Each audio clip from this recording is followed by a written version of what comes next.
Hey everyone, it's Brad Kilgore here with another episode of America's Best Shops. Here with my friend Laura Southerly. How are you today, Laura? Doing fantastic. Thanks, Brad. Good, good. So, we have covered some of these ideas before when it comes to how can your shop show up in Google search because it's evolving. Literally it's changing. I want to say daily, but probably just like every week or so. It's something new, something enhanced, something different. And these are things you really need to pay attention to because, we've known for many years, if you if you really want your business to shine, you need to show up in the right places on the internet, right? Obviously, Google's the boss. We know that they have done so many amazing things with Google Gemini, Google AI mode, Google AI search. And then, of course, it ties into all the other tools that they have,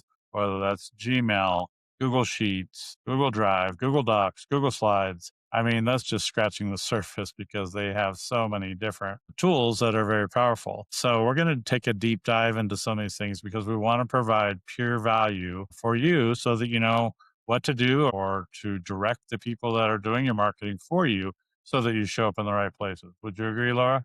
I would agree, and you are exactly right. Even when you and I share screens at different time, it's surprising as to what your Google or your screens show versus mine.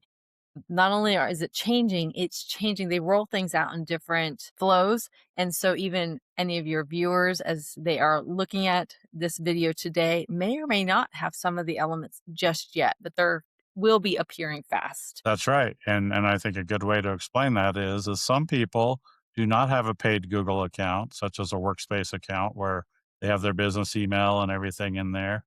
They're just using gmail.com, just a regular free Gmail. And with that, you can also get a higher end version of that, like the pro version, which is typically about 20 bucks a month, where you get even more features and more bells and whistles and more limits and all these different things.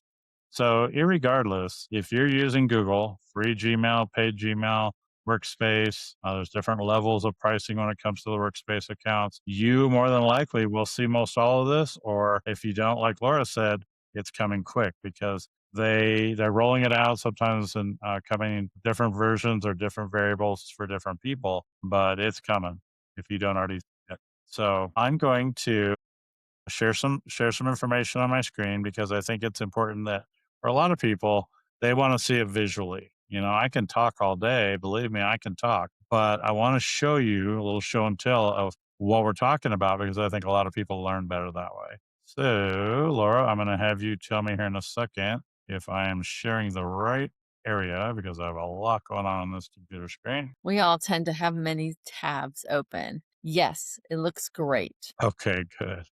So, um, I'm just going to take this phrase right here and go back to what most of us are familiar with. So, I'm just at google.com literally. Now, I am in a paid workspace account, but that's really kind of not super relevant at this point. This all of this information is new. We're going to go over some of that. This part down here, don't worry about any of this on the right hand side down below this line because this is just an add-on or an extension that I'm using. All right. And for some people too, they're like, oh, it's dark. Mine doesn't look like that. That's just a setting in Google. I like dark screen or dark mode versus light mode. Um, when you're my age, you don't want bright, shiny, flashy stuff in your eyes all days, right? So, in this case, I literally just type something in, and let's say I'm going to be working on this Kia Telluride. We've got some really cool hybrids rolling out now. We have some Kias that are not Tellurides, but they're hybrids. So it's not surprising that they have the hybrids rolling out for Tellurides now. But need to stay on task here. This is just a search that I did. All right, and so just in general, this is what it's pulling. So you have to remember in recent times that none of this was here. This is called the AI overview. Right? And so when you scroll down, you'll see these are more generic searches down here, right? This is regular what you would see or what people spend money on with SEO is to show up in these searches. But now the top spots are in AI overview or AI mode, which we'll go into in a minute. So in this case, it's telling me a lot of information because I'm asking you about a service schedule, right? I want to know about a service schedule for this vehicle. So if I hit show more, it's going to show me even more. It's telling me right now it's 7,500 miles, 15,000, 30,000, 60,000. It's telling me what I need to do. I Yes. think, go ahead, Laura. I was just agreeing with you. And before, you'd have to click into a particular website in order to get this information. And here it's provided at one quick click and expanding, you're able to see a lot of information. That's exactly right. That's exactly right. And so if you were to put your mouse over these little sources, you now have other information here, right? So you're just putting here, you can do that. You can also go over here, you have more information. So where this ties into what you would want to do for your own business is, in this case, Reddit is a social platform, so to speak, where people search for information. It's pulling in details from Reddit. It's pulling in details from this specific dealership.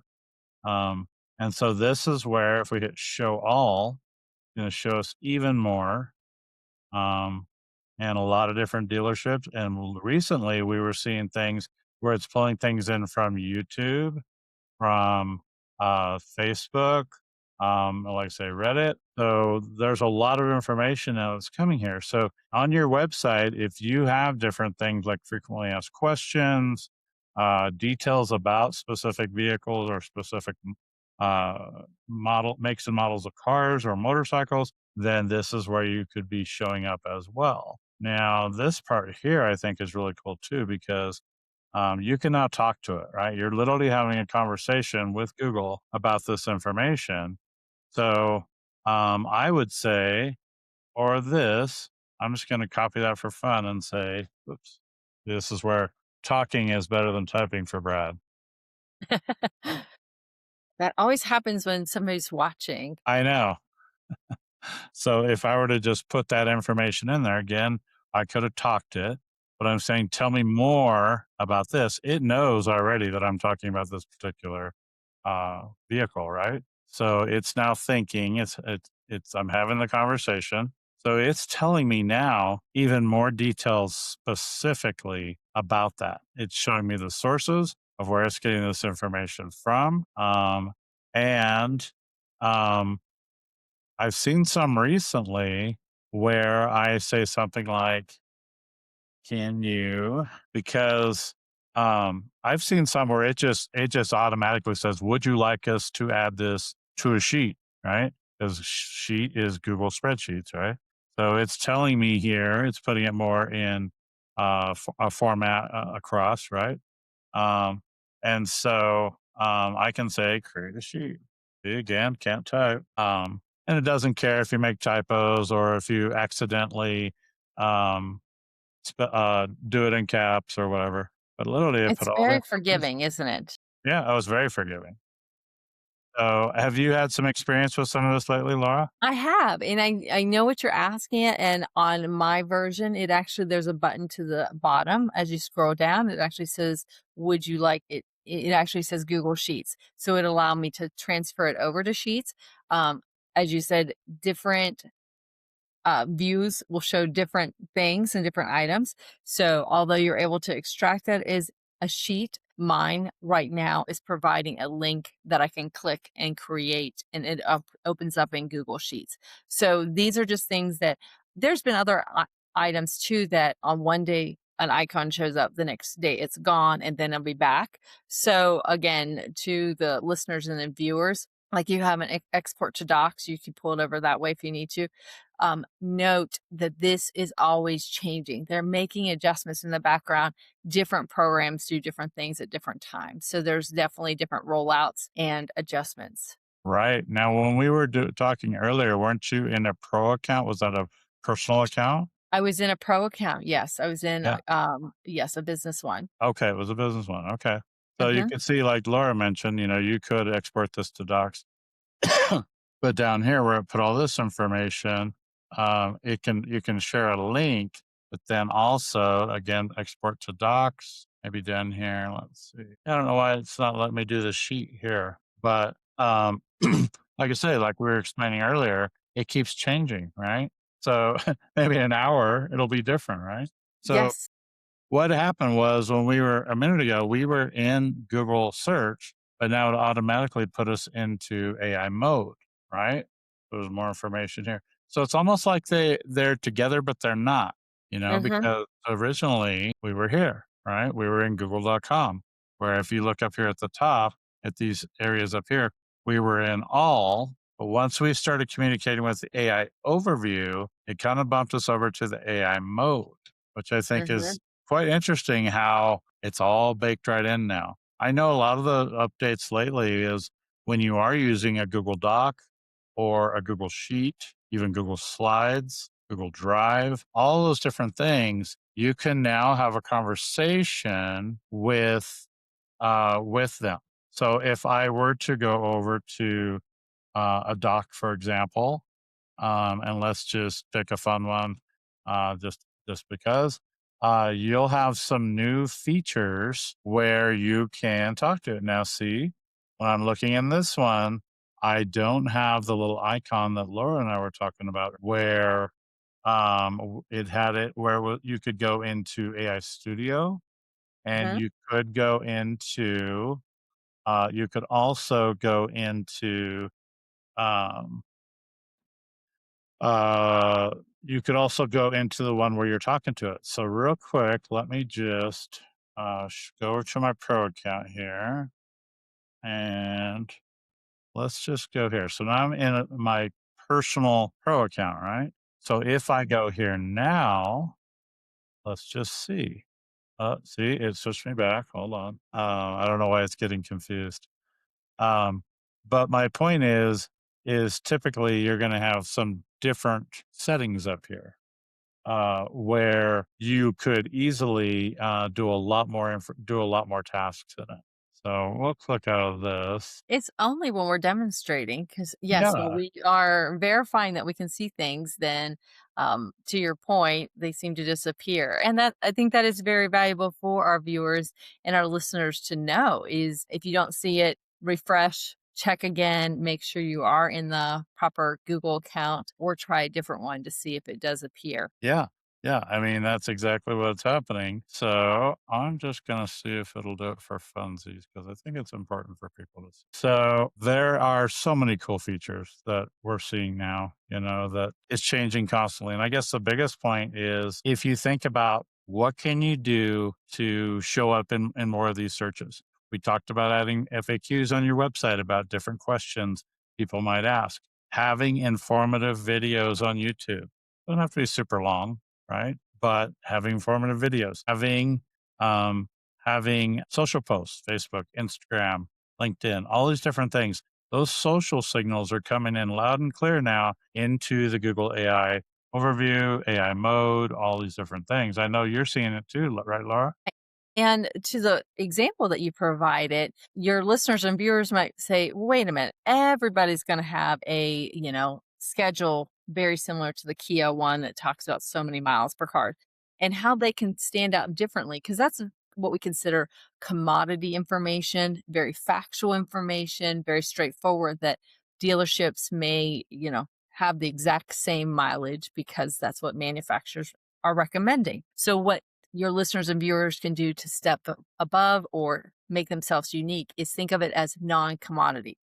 What does their location, their business do that's different than anyone else? And think of scenarios as to when they repaired a car or when they did maintenance on a car.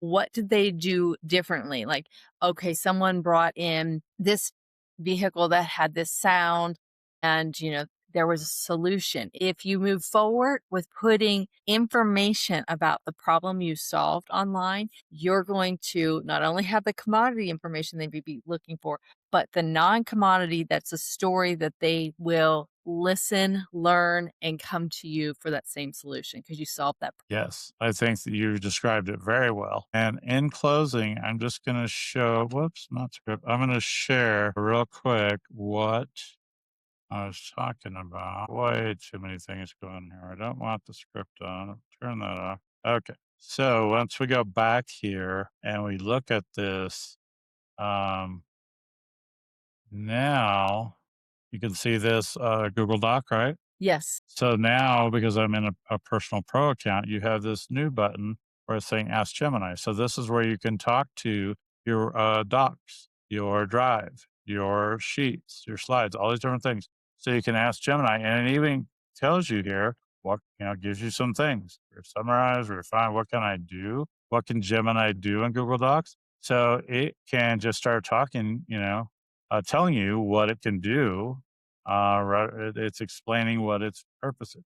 Don't forget, you always have this Ask Gemini button too, up in the top of your Yes. Chrome browser, which It's this one is of my insane. favorite. Yeah, this is a totally another episode we've covered before, but this thing is insane. Now, there was another one up here that had the AI Studio that you were seeing in yours. So again, depending on what version you're on, you might see different features up here. But I think it's just so cool how it's evolving so quickly. We didn't even touch on some of the other features of Gemini or Notebook LM because, again, next week there'll be all new stuff we're going to show you. Yes. Or it builds upon it. It's not as though that they're scrapping things. It's just building upon each other. So next week's episode, we can go and say how they connect, A to B to C. Because now, as you have that AI studio, I know you're very anxious to show your listeners and viewers. The AI studio will allow them to do, micro automations, which Yes, means if you're using your email, the Gmail accounts, it will actually say, okay, walk me through this automation. And so those will be very, very powerful tips that I know you're going to cover soon. that's right. And like you said, it's really just enhancing the foundational tools they already have. And I can already anticipate some of the things they're going to be coming up with, but sometimes they just totally blow me away of what they do with these enhancements. Like, I wouldn't have even thought of that. Right. No, So, it's any other impressive. things you can think of, Laura? No, I will invite your listeners and viewers back every week because you simplify things. You bring those nuggets forward that is powerful for any business owners to start using to share with their own teams. It's pieces of AI that's not overwhelming, but very, very useful, especially in small businesses. Thank you. Yeah, we try to make it real, bring you nuggets, bring information, practical stuff that you can use. So, like Laura said, be sure to share, like, tell your friends about us, and we will catch you next time on America's Best Shops.